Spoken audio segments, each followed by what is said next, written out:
What does a chronograph, a dive watch, and a soda pop collaboration have in common? They're basically my desired infinity stones, and if I collect all three, I'll snap my savings out of existence.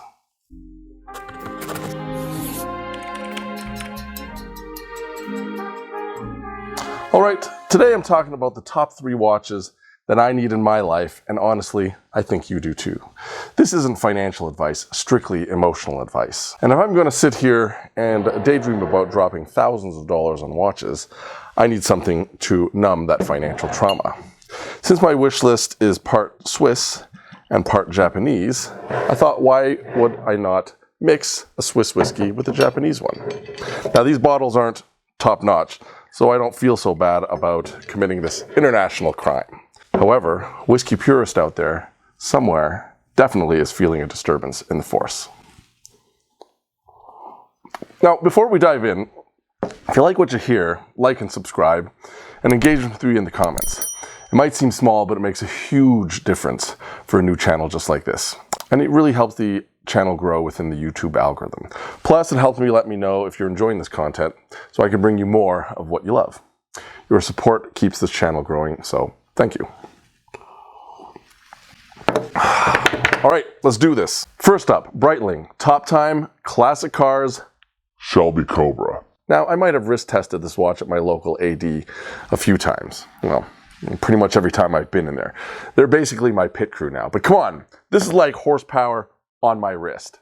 Now, for me, this is why it's so close to my heart, is I actually have a replica 1965 427 Cobra SE, backdraft racing car number 333, which I've obsessed over since I was a kid. So for car guys, this is like merging 2 obsessions into one.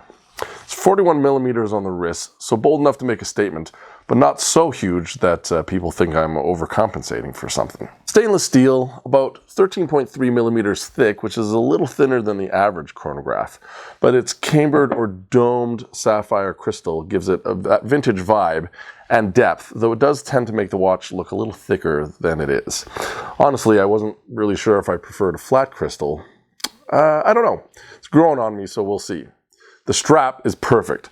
Brown perforated racing style calfskin with a deployant clasp that resembles traditional tang or pin buckle, but wears much more comfortably. But the real star is the dial.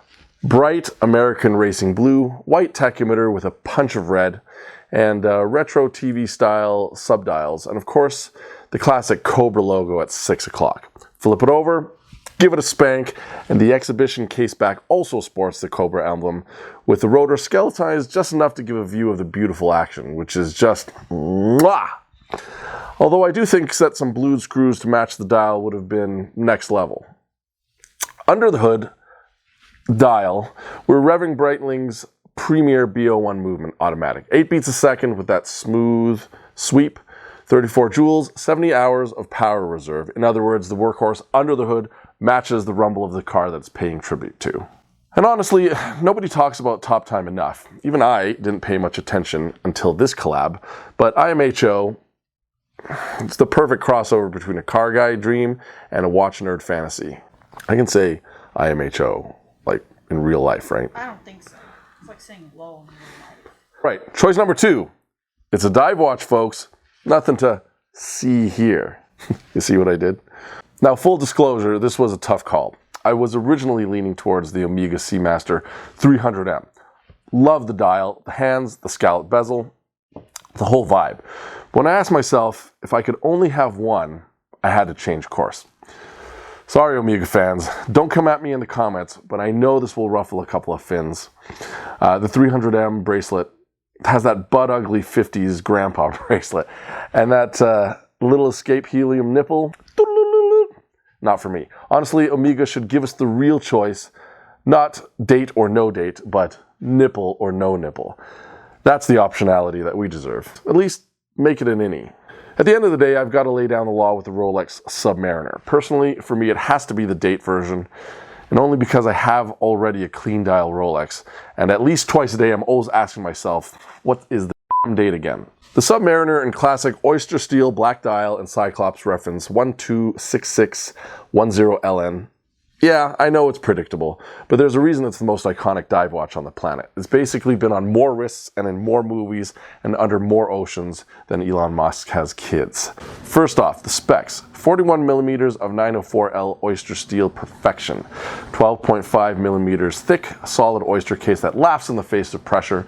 Waterproof down to 300 meters with no nipple, which is about 299 meters more than I'll ever need. It's powered by Rolex's Caliber 3235 movement, superlative chronometer, so accurate, reliable, 8 beats per minute, 31 joules, 70 hours power reserve. Woo-wee! So basically engineered to outlive me, you, and probably most of civilization. Now how about that Cerachrome ceramic bezel?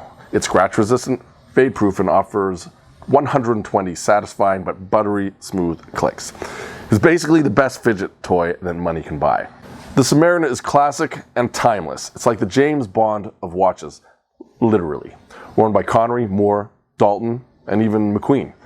I put it on and suddenly I'm not even me anymore. I'm cool. Like James Bond territory, but without the Aston Martin. Or the rugged good looks. Or the women. Look, Rolex didn't reinvent the wheel. They perfected it. Polished it, and slapped that glide lock clasp on so you can size it in seconds. It's one of those, if it ain't broke, don't fix it situations. Except Rolex charges thousands for not fixing it. I think this isn't just a watch, it's like the watch. Rugged and elegant, works with a wetsuit and a tux, should you be inclined. Tool and jewel perfectly balanced. Every time I look at it, I'm reminded it never goes out of style. It's consistency. Sure, there are flashier, more complicated, and definitely more affordable watches out there, but the Submariner, that's just one I think I'm gonna keep dreaming about for a while. Last up is Seiko 5 Sports Official Pepsi Limited Edition. Yes, legit Pepsi branding. Now before I even start, I'm gonna try not to swear. But scalpers, piss off. I don't care if a watch sells out, fair game. What I can't stand are parasites who don't care about the watch, just the cash grab. These are the same ones that are hoarding and scalping pandemic toilet paper so that others have to pay 20 bucks to wipe their own asses. Case in point, this collab limited to 7,000 pieces. Retail $395 US. Minutes later on Chrono 24, $1,000, sometimes $2,000.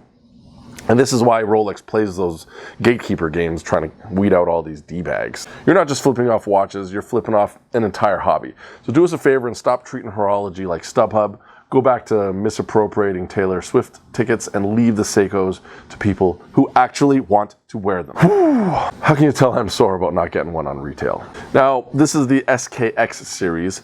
It's like the Chuck Taylor of dive watches. Everyone's kind of had one at some point, specifically the Seiko 5 line, which pretty much has given the world half of its first automatic watch. I'm fond of the reference SRP L99, sporting the 4R36 movement, which is a branded version of the NH series movements that we use in many of our mods. 6 beats per minute, 24 joules, 41-hour power reserve, nice compact 38mm case with 12.1mm thickness. Hardlex crystal exhibition case back with a semi-transparent Pepsi wave. Even ships in a Pepsi can, which is pretty slick. This is the smaller, lighter cousin of the SRPD 53 currently in production. And I actually prefer the 53's darker blue dial, but the 99's tin dial makes the red and blue bezel really pop, though it does tend to look a little bit more like a Diet Pepsi can. And look, I've been a Seiko fan forever. They give you ridiculous value from starter autos, the Grand Seikos that can kind of hang out with Swiss luxury like no problem. They've innovated non-stop. Well, from starting the Quartz Armageddon, to kinetic, to spring drive, you name it. Seiko is basically that kid in class who always has the right answer. So yeah, I need this collab. And if I were Gen Z, I'd say it's got the fizz riz. Nobody says that. Stop. So there you have it. Breitling Top Time Cobra, Rolex Submariner Date, and the Seiko 5 Sports Pepsi. They're very different watches, all with their own personality. Now, if you've got one of these in your collection already, first of all, I'm jealous. Let me know in the comments what you think, and if you don't, then which watch are you itching to get? All right, thanks for watching, and don't forget, life's short, so live complicated.